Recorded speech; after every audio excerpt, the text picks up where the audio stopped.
The first mistake the Zadran made was assuming silence meant submission.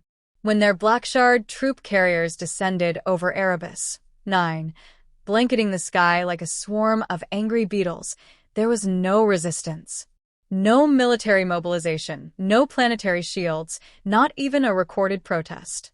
Just the quiet whine of their engines slicing through the terraformed atmosphere and the eerie stillness of a colony that should have panicked. Commander Veltharn of the Zadran Ground Division had seen planetary conquests before. His talons clicked as he paced through the empty farmland, eyes scanning rows of wheat swaying unnaturally in the wind stirred by drop jets. The crops were too healthy, too well-maintained. No signs of hasty abandonment. No bodies. That was wrong. Thermal scans show residual heat signatures near the central silo, barked a tech officer, armored in polished obsidian plates. Likely farm equipment left running. Veltharn grunted. Then they ran. Cowards. A pity. I was hoping for sport.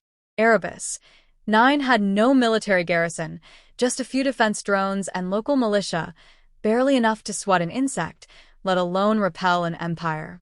The colonists were mostly agronomists, engineers, and settlers with soft hands and harder dreams. The perfect target, the Imperium strategists had said. Occupy it quickly, repurpose it for resources, and press onward. By the second day, their soldiers had set up command posts in the farming complex, converted a grain elevator into a comm tower, and begun cataloging valuable assets.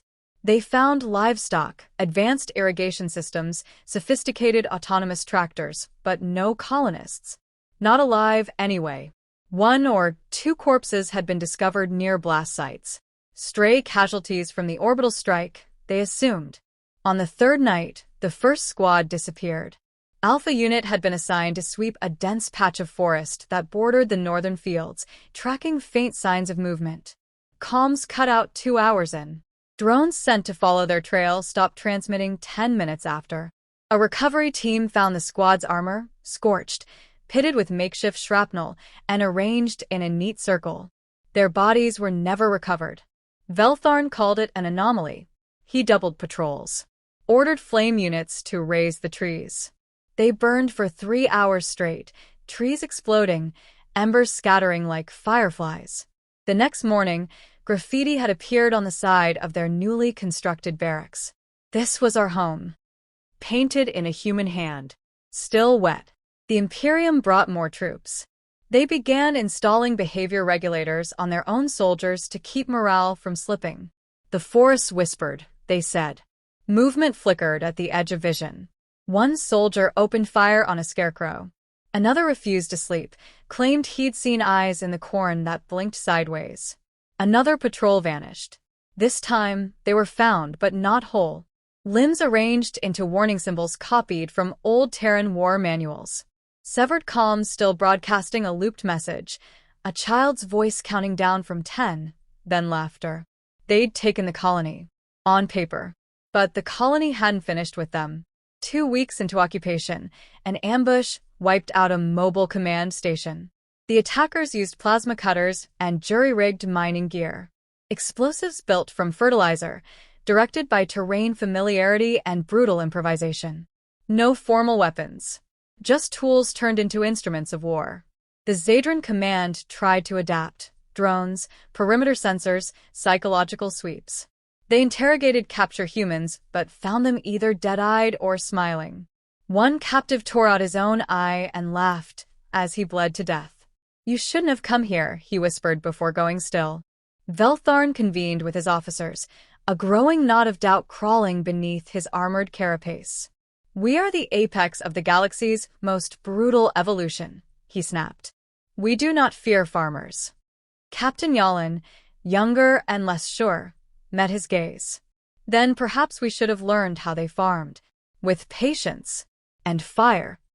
That night, someone hacked the Zadran internal network. Their helmet displays began flashing cryptic messages. Coordinates, historical quotes from ancient human wars, and then an image. A woman, face half-burned, staring straight ahead. We sowed the land. You salted it. Now, we harvest you. Veltharn could no longer sleep. He ordered airstrikes on civilian zones. Fields were reduced to slag, but the attacks only hardened the resistance. His enemies didn't die, they adapted. They turned wreckage into traps, clawed weapons from the ribs of burned-out machines. On day 21, the Imperium lost air superiority. A prototype transport exploded mid-takeoff. Sabotaged. A human woman was spotted sprinting from the wreckage with a bloodied wrench and a scream in her throat. The officer pursuing her never made it back. Veltharn began to understand. Not intellectually, he'd always known humans were resilient if primitive. But now, in the pit of his alien stomach, he understood the weight of the mistake. They had not crushed a people. They had provoked a species that fights with memory and burns with purpose. The colony was never meant to be a battlefield. But that made it worse. Because when humans are forced to fight for something they love, they don't stop. They don't retreat. They simply change the rules. The last scene in his mind before sleep was the image sent to every officer's HUD that night. A photograph. Old. Grainy. A human child standing in a field, smiling next to a dog. A message below it. You killed her. Now we bury you. Veltharn never woke up again. His tent exploded at 0300 hours. The war had begun. And the galaxy's deadliest mistake was already written in the dirt of Erebus. 9. The signal was short. Garbled. It hissed through deep space static like a dying breath and bled into the long-range receiver of the HSF Warden, a heavy response frigate running silent near the Oort Drift. Captain Mara Rourke listened to it twice before speaking. Confirm origin. Her comms officer, a young ensign with the kind of face that still believed in clean endings, nodded grimly. Erebus, 9, ma'am. Scrambled ID tags, but the encryption's old-gen colony issue. No doubt. Mara leaned back in her chair, eyes narrowing. She remembered Erebus, 9. Green fields. Polite people. Children selling fruit at landing pads. A place meant to be left alone. The kind of world humanity had started building once it got tired of war. Apparently, someone hadn't gotten the memo. Message reads, Erebus, 9 status, overrun. Civilians executing resistance. Request full burn. That's all. The bridge went silent. Then Mara stood. Helm, break stealth. Course direct.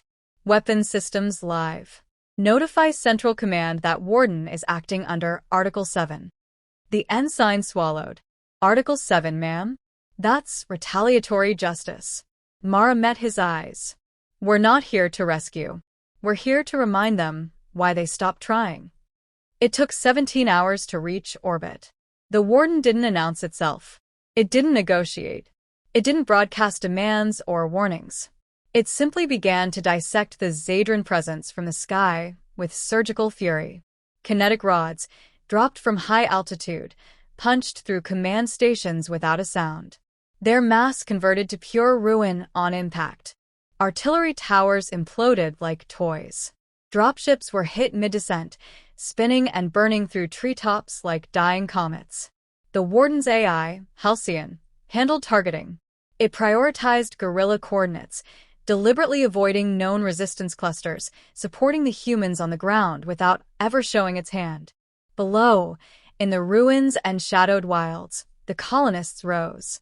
They called her Stitch, the leader of the largest resistance cell, a former trauma surgeon who had amputated her own leg with a plasma torch to escape a collapsing medbay.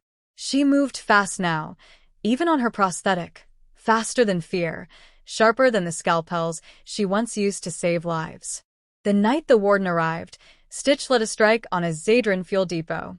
With aerial cover silencing Overwatch towers, her people slipped in like ghosts. The fuel lines were sabotaged with timed thermite charges.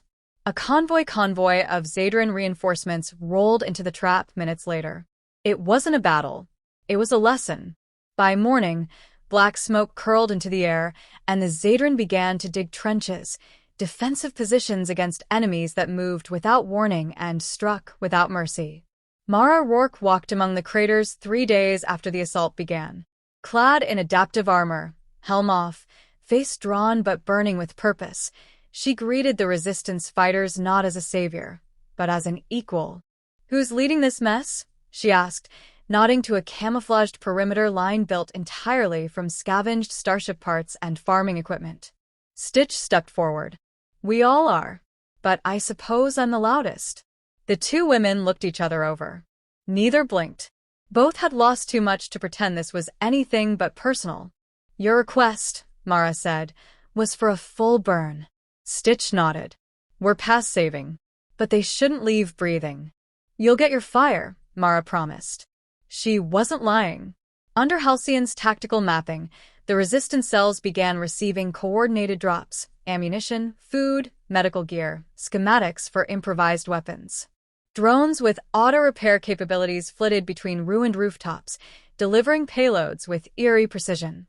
Engineers deployed from Warden under cover of night, working alongside farmers who had turned soil and now turned wreckage.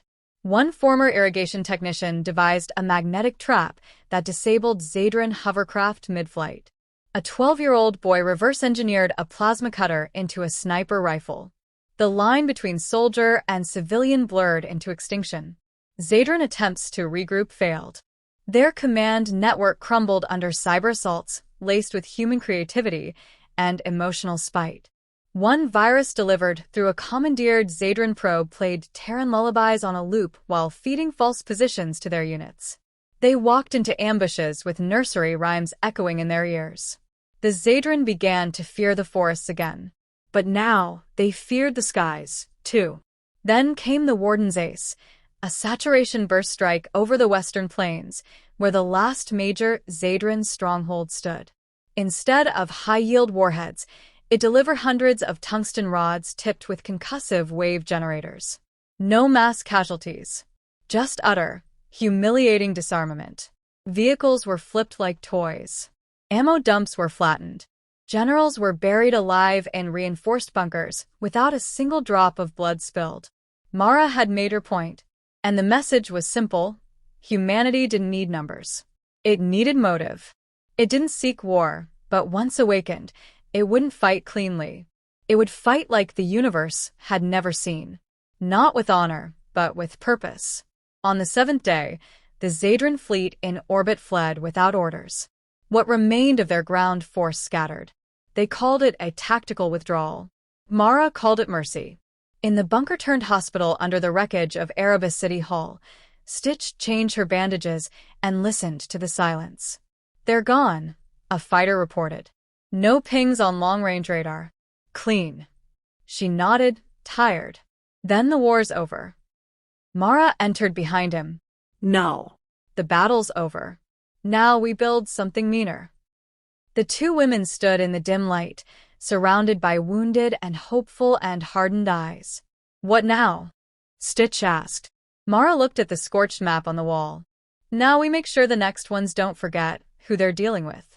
And in orbit, Halcyon quietly began compiling footage: burning ships, reclaimed ground, human resistance smiling through bloodied faces.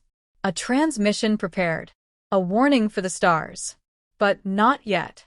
First, they buried their dead and counted the living. There was still a message to send. It began with a message. Not a broadcast. Not a declaration. A file. Small. Encrypted. Carried on subspace currents. Piggybacked onto automated traffic bound for neutral systems. No signature. No official stamp. Just a title. Erebus Protocol. Inside was a curated nightmare.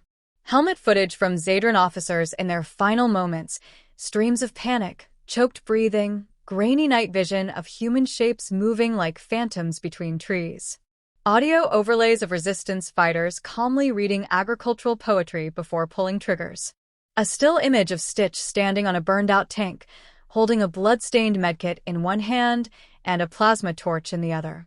And the final frame, Captain Mara Rourke's voice, cold as interstellar vacuum. "You came for farmland. You left fertilizer. Choose wiser next time." The galaxy noticed. Within days, mercenary groups revoked contracts with the Zadran Imperium. Trade routes detoured. Species that once labeled humans as youngbloods began to reevaluate. Even the Cathari, apex predators of the Orion spiral, issued a statement of strategic neutrality pending human disposition. The Zadran Imperium fell into chaos. Internal audits uncovered the truth. Erebus 9 was never a strategic asset. It had been selected because the colony filed late census reports. A lazy decision. A soft target. Now, it was a blight on their legacy. Worse, the defeat fractured their officer corps. Some advocated retaliation. Others urged retreat. A few whispered that perhaps humanity wasn't just adaptable, it was inevitable. But none of that mattered to Stitch. She stood in the ruins of Erebus City's old fusion plant, now rebuilt into a council hall. The scent of ozone and disinfectant still clung to the walls. Survivors filtered in, fighters, engineers, farmers with burns across their arms and fire in their eyes. They weren't rebuilding a colony. They were founding a new kind of world. Rourke leaned against a nearby support beam, watching the gathering with that unreadable expression she wore like a uniform. "They're scared of us," Stitch said, voice low. "They should be," Rourke replied. Stitch didn't smile. "But fear fades. Next time, they'll come smarter. That's why we get louder." She tossed a chip onto the table. A sleek black sliver. Hard to miss. Stitch picked it up and plugged it into the display. Blueprints. Data clusters. Charter documents. The title read, "The Iron Seed Accord."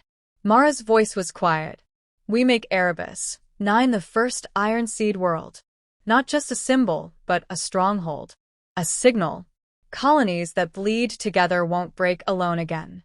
Stitch frowned. "We're farmers, Mara. Scientists. Not conquerors."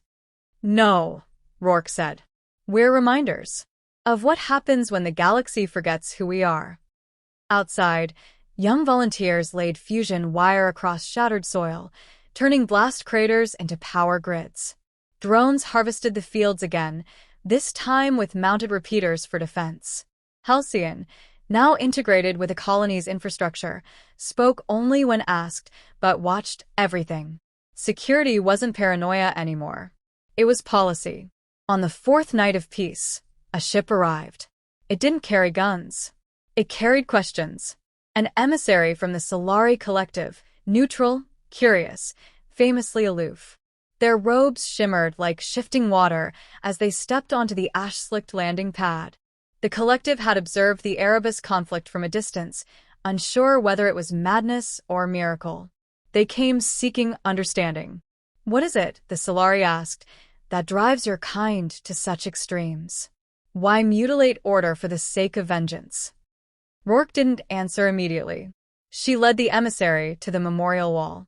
Thousands of names, etched in steel pulled from the wreckage of the first Zadran incinerator. Stitch stood nearby, watching. "We don't fight because we love war," Rourke said. "We fight because we love what we build. You took our quiet, so we gave you thunder." The Solari studied the wall. "And now," Stitch finally spoke, "now we plant deeper roots. And we dare them to try again."